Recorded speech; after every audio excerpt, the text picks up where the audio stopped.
ebisiyaga kimu ku bijjawo ebyengera bya Allah subhanahu wa ta'ala wa hululi niqabi fa innahu yujibu la'natun wal maqtal min Allah subhanahu wa ta'ala wa iradahu an fa'ilihi wa adam nadari ilayhi. Omuntu bw'aba musiyazi ebyengera bya Allah bimugwako, ate aleetera n'abalala okusafalinga olw'okuba ye kati aba yeetaaga kwegobako, naye okumwegobako kubeera nti atattibwa buttibwa. Ekirala, innahu yudhibu linsaniya allati fatara Allahu alaiha. Omuntu bw'atandika okusiyaga aba takyali muntu.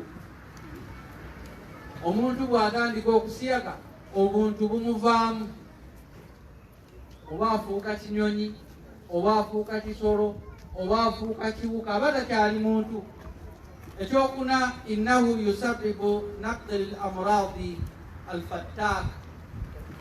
Ekyo nno kireetera obulwadde obwakabenje ennyo. Ebisiyaga bivaamu obulwadde obubi ennyo nga maradu alfuqdani almannaa.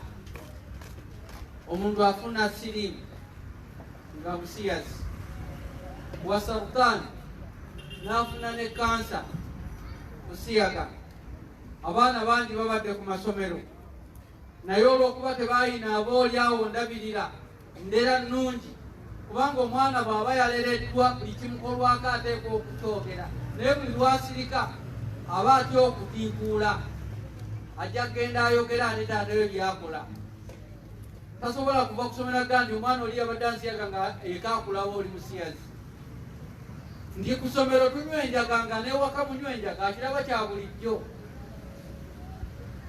Omwana n'asiiwuuka empisa ku ssomero kubanga newaka tazirina. Abaana ne balumya abasomesa emitwe tebasaala kubanga newaka tebasaala.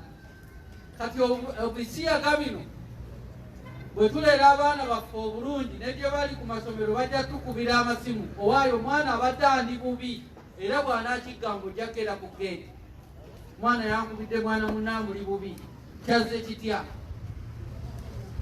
Ng'ensonga muzikwata nga abantu bawona sirimu, abantu bawona kansa, wagairiha kazuhuri wa tafyud.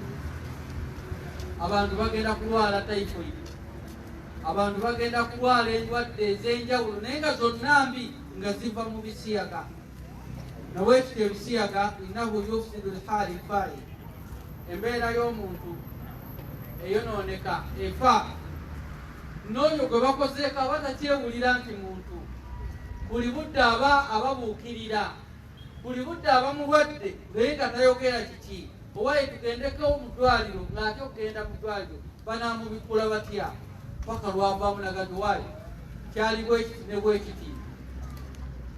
Naye ebisiyaga tusabe Allah subhanahu wa ta'ala abitutaase.